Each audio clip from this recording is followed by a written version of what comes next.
It was a cold November evening in 1834, when the first whispers began to seep through the cracks of Virginia's quiet countryside. No one could have imagined what lay hidden beneath the old stone house at the edge of town, not even Clara, who had inherited the property after her father's sudden death just weeks before. Clara stood on the porch, staring at the house with a mix of dread and curiosity. The air smelled damp like earth, freshly turned over by careless hands. She clutched the letter from her father's lawyer tighter in her hand as if it might burn her skin. But all it did was remind her that this place now belonged to her, whether she wanted it or not. Inside the house creaked under every step, boards groaning as though they were alive and protesting her presence. Dust hung heavy in the air, catching the weak light of the setting sun through cracked windows. Clara felt an unease settling deep into her bones, like the house itself was watching her, waiting for something. She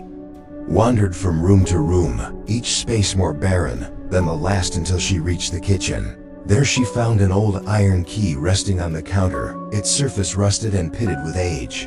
It hadn't been there when she arrived earlier that day.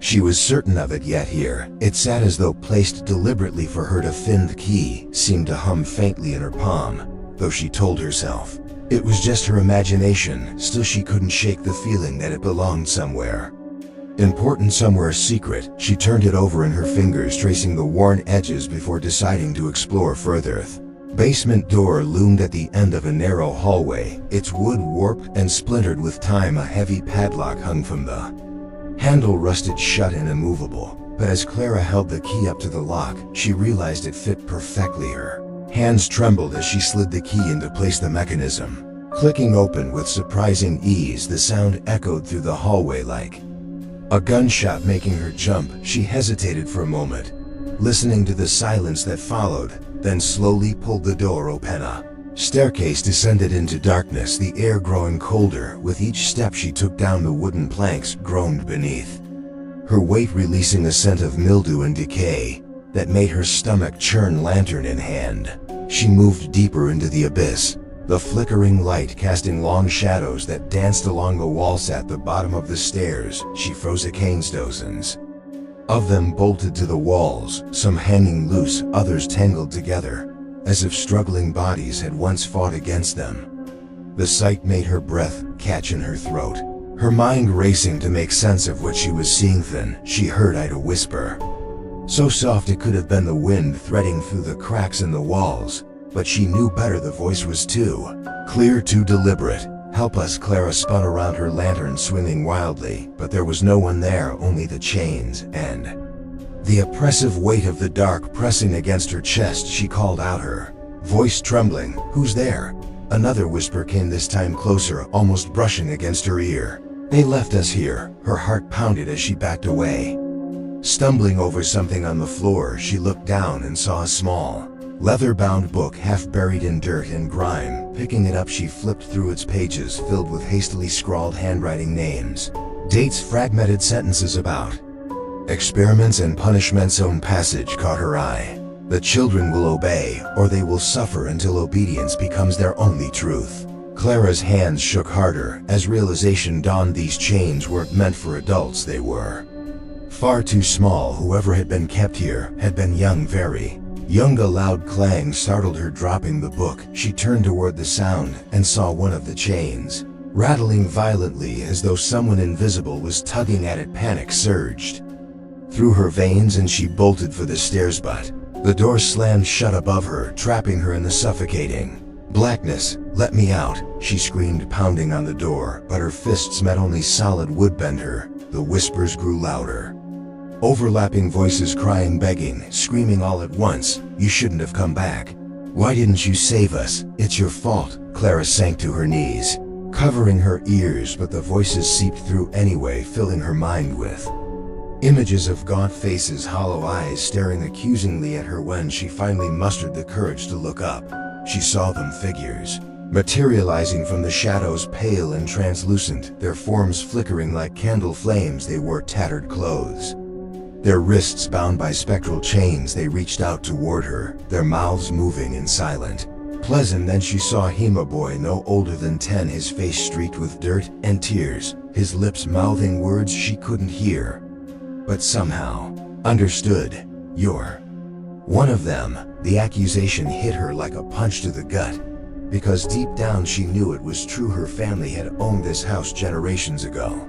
Her ancestors had lived here, worked here, done unspeakable things here, and now the past was clawing its way back, demanding answers. As the figures closed in around her, Clara realized two things. First, that she wasn't leaving this basement anytime soon, and second, that whatever horrors had transpired here weren't finished yet. Not by a long shot. Clara woke to the sound of footsteps above her head, slow and deliberate, as if someone were pacing back and forth across the floorboards. She blinked against the darkness, her body stiff from lying on the cold stone ground for hours or maybe days. She couldn't tell. Time had lost all meaning down her. The whispers had stopped, at least for now, leaving behind an eerie silence that pressed against her ears like a weight. She tried to sit up, but her limbs felt heavy, as though they weren't entirely hers anymore. She glanced around, the basement lantern still clutched in her hand, its flame extinguished long ago, plunging her into near total blackness. But something was different. The chains no longer rattled, the air didn't hum with voices. Instead, there was a new presence, something darker, more solid than before. It lingered just out of sight, waiting. She forced herself to stand, legs trembling beneath her, and began moving toward the staircase, step by agonizing step, each creak of the wood beneath her feet echoed unnaturally loud in the suffocating quiet. When she reached the door, she pushed against it with all her strength, but it didn't budge, not even a fraction of an inch. "Let me out," she whispered, though she knew no one would hear. A low chuckle rippled through the air behind her, soft at first, then growing louder until it filled the entire basement. Clara froze, her breath catching in her throat. She turned, slowly dreading what she might see. A figure stood at the far end of the room, cloaked in shadow, its outline shifting and writhing as though alive. Tendrils of darkness spilled from its form, curling around the walls like smoke. The figure tilted, its head studying her with eyes that glowed faintly red. "You shouldn't have come," it said, its voice layered with others, overlapping and discordant like a chorus of ghosts. Clara stumbled backward, her back hitting the wall, hard pain shooting through her shoulder blades. She opened her mouth to scream, but no sound came out. "They always think they can fix things." The figure continued, taking a step closer, its movements fluid yet unnatural. "They think they can undo what's been done, but you can't erase blood once it's spilled. What do you want from me?" Clara managed to choke out, her voice barely audible over the pounding of her hearth.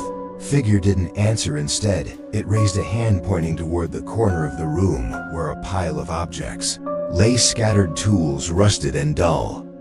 Their purpose is unclear at first glance, but as Clara stared at them, memories began flooding back. Unbidden, her father sitting in his study, poring over old journals, his face pale and drawn. Whenever she asked about the house, he would change the subject, quickly brushing her off with vague excuses about family history being too complicated to explain. And then there were the dreams she'd had since childhood, nightmares of children crying out in pain, their faces blurred, but their anguish sharp enough to wake her in a cold sweat every time she dismissed them as childish fears, fragments of stories she must have overheard somewhere. But now those dreams didn't feel so distant anymore. "You know what we want," the figure hissed, breaking her train of thought. "Justice." Before she could respond, the basement plunged into chaos. The shadows surged forward, swallowing everything in their path. Clara shielded her face as icy tendrils wrapped around her arms, pulling her deeper into the darkness. She fought against them, kicking and thrashing, but they only tightened their grip, dragging her toward the center of the room. When the shadows finally released her, she found herself standing in front of a mirror, tarnished and cracked, its surface reflecting not her own image but a scene from another time. Children huddled together in the basement, their faces gaunt and hollow, their bodies bound by chains. Men and women dressed in formal attire stood over them, holding whips and rods, their expressions cold and detached. Clara recognized one of them immediately, her great-grandfather. His name whispered in her mind, as though conjured from some forgotten corner of her Memory Jonathan Carter, the man who had built this house, the man whose legacy she had inherited. Without questioning the reflection, Jonathan raised a whip, bringing it down hard on a boy's back. The crack echoing like thunder, the child screamed, but no one moved to stop him. No one even flinched. Clara tore her gaze away from the mirror, bile rising in her throat. She wanted to run to escape, but her feet remained rooted to the spot, as if the vision had trapped her. Somehow, this is your bloodline, the figure whispered, close enough now that she could feel its breath against her neck. Cold and rancid.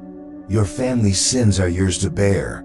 Tears streamed down her face as the realization hit her harder than any physical blow. These children hadn't just been prisoners. They had been experiment subjects in some twisted attempt to control minds, to break spirits until obedience became instinct, and her ancestors had orchestrated it. Off mirror shattered, suddenly shards exploding outward, slicing through the air like daggers. Clara threw up her arms to protect herself, but none of the pieces touched her. Instead, they hovered mid-air, forming words written in jagged glass. Free us. Then everything went black. When Clara regained consciousness, she was lying on the dirt floor again, the lantern beside her miraculously lit once more, its flickering glow casting strange shapes on the walls. She sat up gingerly, her head throbbing painfully as fragments of the vision replayed in her mind over and over. The children's cries, the whip cracking, her great-grandfather's cold smile. None of it felt like a dream anymore. It felt like a memoria. Shared memory. Getting to her feet, she noticed something new etched into the wall opposite her, a series of symbols carved deep into the stone. They looked ancient, almost tribal, but there was something unsettlingly familiar about them, as if she had seen them somewhere before. Then it clicked. Leather-bound book scrambling across the floor. She retrieved it from where she had dropped it earlier, flipping through the pages frantically until she found what she was looking for, a diagram identical to the symbols on the wall, accompanied by a single sentence scrawled in shaky handwriting. The ritual binds them to this place forever. Her stomach churned as understanding dawned. Whatever her ancestors had done here hadn't ended with their deaths. The children were still trapped, bound by whatever dark magic Jonathan and his accomplices had unleashed, and now Clara was part of it, whether she liked it or noticed. She stared at the symbols, trying to piece together their meaning. A new sound reached her ears, faint at first, but growing louder with each passing second. Singings, lilting voices weaving together in a haunting melody that seemed to come from everywhere and nowhere all at once. Clara turned in a slow circle, searching for the source, but the basement remained empty, save for her and the shadow still. The singing continued, growing stronger until it drowned out even the sound of her own breathing. And then she saw them, dozens of figures emerging from the walls, their forms translucent and shimmering like heat waves rising off asphalt, their faces serene, almost peaceful, unlike the tormented spirits she had encountered earlier. One of them stepped forward, separating itself from the group. A girl no older than 12, her hair matted with dirt, her dress torn and stained, yet her expression gentle, almost kind. You can help us, the girl said, her voice clear and steady, cutting through the song like a knife. How? Clara asked, her own voice trembling. The girl smiled, sadly reaching out a hand. Break the ritual. Before Clara could respond, the girl vanished along with the others, leaving her alone once more, surrounded by silence and the oppressive weight of the dark. But now she had a purpose, however dangerous it might be, whatever it took to free the man, perhaps herself. The girl's words echoed in Clara's mind long after the shadows had receded and the singing faded into silence. Break the ritual. It sounded simple enough, but as she stared at the symbols carved into the wall, her heart sank with the weight of what that might mean. Breaking a ritual wasn't like undoing a knot or smashing a lock. This was dark magic, ancient and deliberate, woven into the very fabric of the house itself. And if she failed, if she made even the slightest mistake, the consequences would be unimaginable. What choice did she have if children were trapped here, their spirits bound to this place by forces beyond comprehension? And somehow so was she. Every breath she took felt heavier than the last, as though the air itself were thickening around her, pressing her deeper into despair. She opened the leather-bound book again, flipping through its brittle pages searching for answers. The handwriting inside was erratic at times, almost frantic, as if whoever had written it had been driven mad by their own discoveries. Diagrams of strange sigils, lists of ingredients, some recognizable, others utterly alien, filled the yellowed parchment-tone passage stood out more than the rest. To sever the bonds forged by blood, one must offer blood in return. Clara's stomach turned at the implication. Sacrifice, the thought alone made her skin crawl, yet the words left no room for interpretation. Whatever ritual Jonathan Carter and his accomplices had performed required life to sustain itself, and now it demanded more. Ria's soft rustling sound drew her attention away from the book. She glanced up, expecting to see the ghostly figures again, but instead found something far worser. Reflection in the shattered remains of the mirror, except it wasn't her face staring back, was pale, gaunt eyes sunken and hollow lips curled into a cruel smile. She stumbled backward, nearly tripping over her own feet as the reflection stepped forward, breaking free from the glass shards littering the floor. "You think you can save them?" It sneered, its voice a twisted mimicry of her own. "You're just like him, weak, selfish, blind to the truth until it's too late." "Who are you?" Clara demanded, though her voice wavered, betraying her fear. "I'm you," the figure replied, circling her slowly, its movements jerky and unnatural. "The part of you that knows why you're really here." "That's not true," Clara shot back, clutching the book tightly against her chest as if it could shield her from the apparition's words. "Isn't it?" The reflection stopped directly in front of her, tilting its head mockingly. "You came here looking for answers about your family, about yourself. But deep down you already knew, didn't you? You've always known there was something wrong with us, something rotten." Clara shook her head, tears stinging her eyes, but the reflection pressed on, relentless. "Jonathan started it all, but he didn't finish it. Someone had to carry the torch, keep the cycle going. And who better than his own flesh and blood?" "No," Clara whispered, her knees buckling beneath her as the weight of the accusation crashed over her. "I didn't do anything I didn't know. Didn't you?" The reflection leaned closer, its breath cold against her cheek. "Or did you choose not to look because looking would mean admitting the truth?" Before Clara could respond, the figure lunged, grabbing her wrist with an iron grip, pulling her toward the wall where the symbols glowed faintly, now pulsing with a sickly red light. "It's time," it hissed, dragging her closer despite her struggles. "Time to take your place in the ritual." Panic surged through her veins, adrenaline giving her the strength to wrench herself free. She scrambled away, slipping on the damp stone floor and landing hard on her side. Pain shot through her ribs, but she ignored it, scrambling to her feet and backing away from the advancing figure. "You can't make me," she shouted, though her voice trembled, betraying her resolve. The reflection laughed, a sharp, brittle sound that echoed off the walls, sending shivers down her spine. "Oh, but I don't have to," it said, stopping just short of the glowing symbols. "You'll do it yourself sooner or later, because you're curious and desperate, and most of all, afraid." With that, the figure dissolved into smoke, leaving Clara alone once more, the symbols on the wall dimming until they were nothing more than etched lines in the stone. For a moment she allowed herself to breathe, clutching her throbbing wrist and trying to steady her racing heart.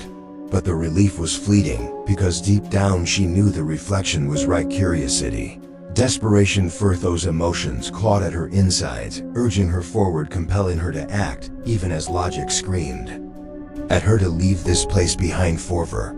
But how could she when the children were still trapped here, when their voices still whispered in the darkness, pleading for release? Slowly she approached the wall, running her fingers lightly over the symbols, tracing their shapes as if doing so might unlock some hidden meaning.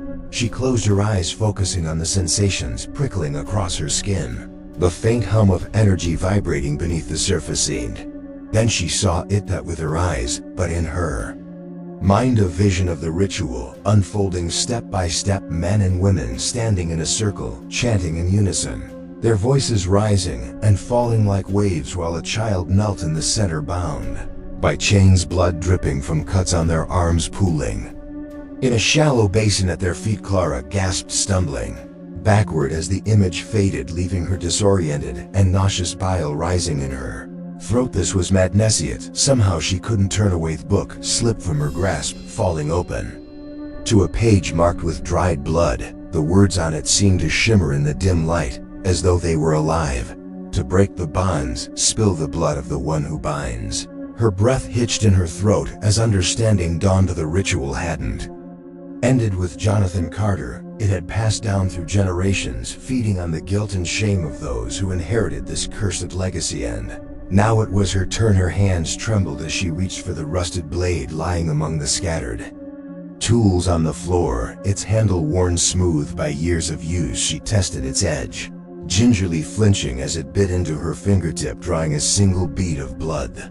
Whispers returned, then soft at first but growing louder until they filled the basement, surrounding her like a storm. "Do it," they urged, their voices overlapping and discordant. "Free us." Clara hesitated, tears streaming down her face as she weighed the cost of her decision. Could she really go through with it? Could she sacrifice herself to save them, or was this exactly what the ritual wanted? The shadows began to shift, forming shapes that loomed over her, threatening to consume her. There was no time left to doubt. Raising the blade, she pressed it against her palm and dragged it across her skin, crying out as warmth spilled over her fingers, mingling with the chill of the basement. Earth symbols on the wall erupted into light, blinding her momentarily as the ground beneath her feet began to shake violently. The chains rattled deafeningly loud, their metal links straining against the walls as if trying to break free. And then silence, absolute and suffocating. Clara opened her eyes. She was no longer in the basement. They stood in a vast field bathed in golden sunlight. The sky above, cloudless and bright. Around her, children played, laughing and shouting, their voices clear and joyful for the first time. But as she watched, the scene began to change. The colors faded. The laughter grew distant, replaced by sobs and cries of anguish. Children turned to her, their faces contorted in pain, accusing her silently with their eyes. "Why didn't you stop it?" they whispered, their voices echoing in her mind. Clara fell to her knees, overwhelmed by guilt and horror, because she realized the truth too late. The ritual hadn't ended, had only begun. In this time, she was the one binding them. The field dissolved around Clara as quickly as it had appeared, plunging her back into the suffocating darkness of the basement. But something was different. Now the air felt heavier, thicker, like tar pressing against her chest, making each breath a struggle. Her hand throbbed where she had cut it, blood still trickling down her palm, leaving crimson trails across her skin. But the wound seemed insignificant compared to the crushing weight of what she had done. Children were no longer free, they were bound again, only this time their chains weren't made of rusted iron or spectral energy. They were forged from her own guilt, her own failure. "You thought you could fix it," a voice hissed behind her, low and venomous. Clara turned slowly, dreading what she might see, but instead of the shadowy figures that had haunted her before, there stood a man, his face obscured by shadows, except for his eyes, which burned with an unnatural light. "Who are you?" she asked, though deep down she already knew. "Jonathan Carter," he replied, stepping closer, his boots echoing unnaturally loud on the stone floor. "My dear descendant, you've done well keeping the legacy alive." "Legacy?" Clara spat the word like poison. "You mean slavery, torture, death? Is that what you call a legacy?" Jonathan smiled coldly, inclining his head slightly, as if acknowledging her anger. "Call it what you will, but it served its purpose. Obedience, control, power. These things don't come without sacrifice." "And how many sacrifices were enough?" Clara demanded, her voice rising, despite the fear clawing at her throat. 47 children, Jonathan, 47 lives destroyed because of your greed." His expression darkened for a moment, the faintest flicker of regret passing over his features, but it vanished almost instantly, replaced by that same cruel smirk.